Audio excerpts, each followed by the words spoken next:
That was Princess Nokia's new track, GOAT, our agenda favourite here on FBI Radio.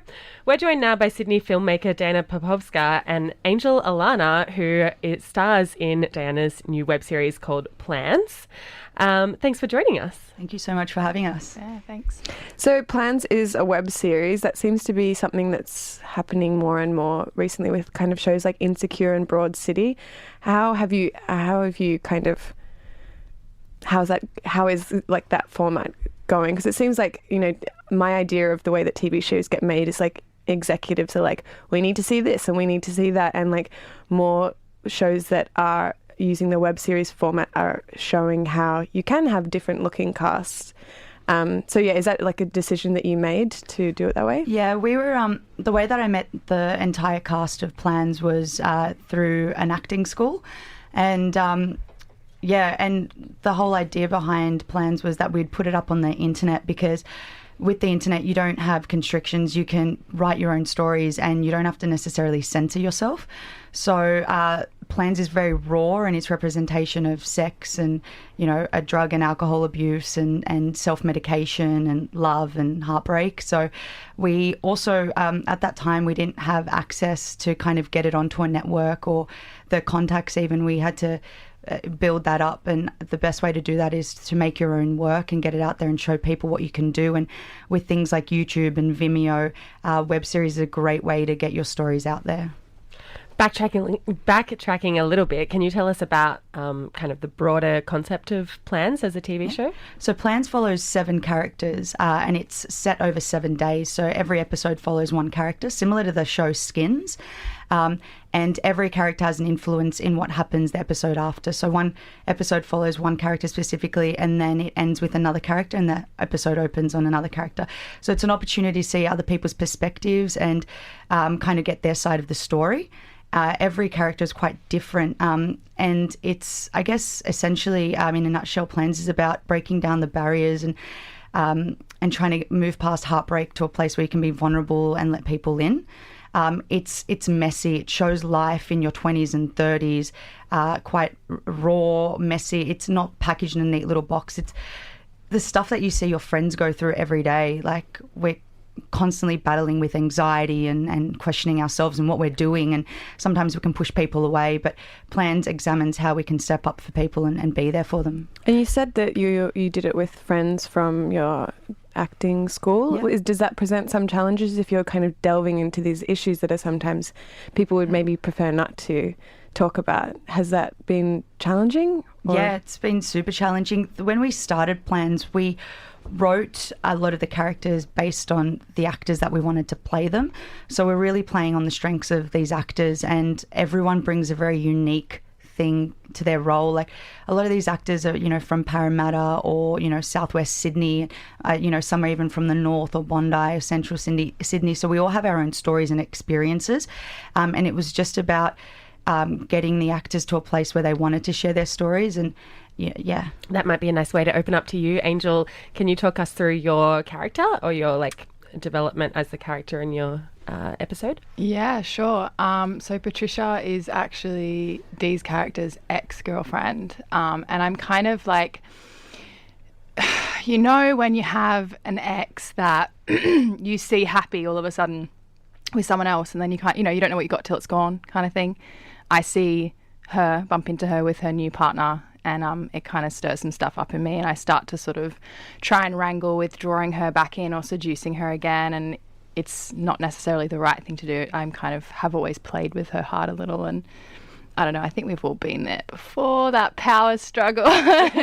So it was a fun thing to do, and I think that's why I love acting, because you don't necessarily have to have the moral compass that you have in life. You can play those characters or do those things and say those things that you probably shouldn't. And that's what's cool about the series, I think. Yeah, it's a little bit unhinged. Most of the dialogue in Plans, like when Peter and myself were writing it, we'd either said to someone before or had those words said to us. So a lot of it was real personal and real, and yeah. And is that kind of cathartic, or is it more like re-traumatizing yourself from like reliving breakups? And... Now that it's coming out, it's quite cathartic. But when we were doing it, you're quite precious with the material. because it's so personal. And Are you worried that one of your exes is going to recognise something that they've said to you? One of my exes knows that like my character storyline is based on her, but we're like best friends now, and in an incredible place where we are best friends, and I think that story needed to be told because I don't know, it's a great story, The joys of dating an artist. I know, sometimes they make little references to like exes on air. Like, can you not do that? Like the material, sorry, man, but it's for so the art. good. Yeah. It was the character Angel for you like someone? What is your kind of experience with playing different characters in your like acting experience? Was this kind of a new role for you, or like do you find that yourself kind of stereotyped into specific roles? Or Yeah, well, it was definitely a new role, and as Dee said, she kind of really allowed all of us the opportunity to play these really diverse characters. I think we all know that some of the characters present on Australian TV screens are quite conservative, and as actors, you want to play the gritty stuff. You want to play the messy and the vulnerable and the raw and the real. And Dee did us all a very solid job of writing an incredible script. I nearly said an F word then, but I refrained. An effing incredible nice script. One. We say it all the time. And I think for me, obviously I've got a shaved head now, but I had, long blonde hair, and that's in the scene, you'll see that. So definitely used to being pigeonholed in that character, and it's not as fun to play, that's for sure. So yeah. Sorry. Okay. As a director, do you see, given that there's maybe a lack of diversity in Australian television, do you feel an obligation to tell more maybe complex stories about identity? Yeah. Or is it just something that happens naturally because that's what life looks like, and it's not so much of like, I need to tick these boxes? I think the latter. I think that's just like when I look around me, the friends that I have, or I grew up in near Liverpool and where I went to school and stuff, you had people from European backgrounds, Asian backgrounds, all sorts of backgrounds. That was just normal. That is Australia, and unfortunately we don't always see that represented on our TV screens. There's incredible shows like Pulse coming out on ABC, which has a beautiful, diverse cast, and that's the kind of stuff that drives me. That's the kind of stuff that I like to watch, just because it's an honest representation of the Australia that you see when you walk down the street.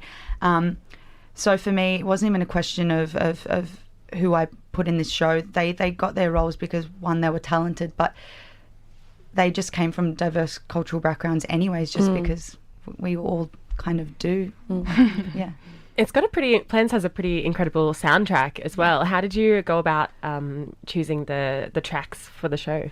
I used to work at Good God Small Club, rest in peace. What is it now, Plan B? Plan B or Hudson Ballroom. I don't know. Hudson Ballroom, yeah. Is it? Oh, I'm out of touch. I'm glad it's not called Plan B anymore. It's a terrible name. Yeah.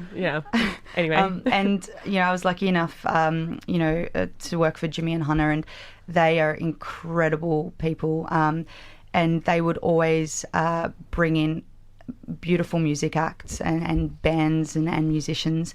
So I met a lot of the musicians when I worked there and became friends with them.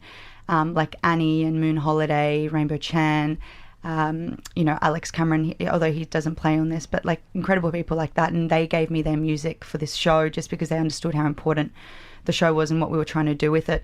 And I think their music just works so well because most of the musicians are from Sydney, and it's a Sydney show. So yeah. When is it launching? Well, today, Mardi Gras, Mardi Gras Film Festival, Queer Screen, they're doing an exclusive premiere of episode 1. Amazing. Yeah, awesome. So they've jumped on board with us, and once again, Lisa, the director, she's great and has been supporting us from day dot. So that's so exciting. Yeah. Congratulations. Thank you very much. Diana and Angel, thank you so much for coming in to chat to us today about Plans. Do you just say it really loud? Why is it all capitals? Sorry, I'm not going to shout. Because there's so many web series out there. I'm like, just watch Plans. please. Yeah. We'll pop up a link to where you can watch all Capital Plans on the Agenda Show page. We're going to leave you with this track from Moon Holiday, which features on the series. It's called Rid You. Stick around for Backchat up next. You've been listening to Agenda on FBI Radio.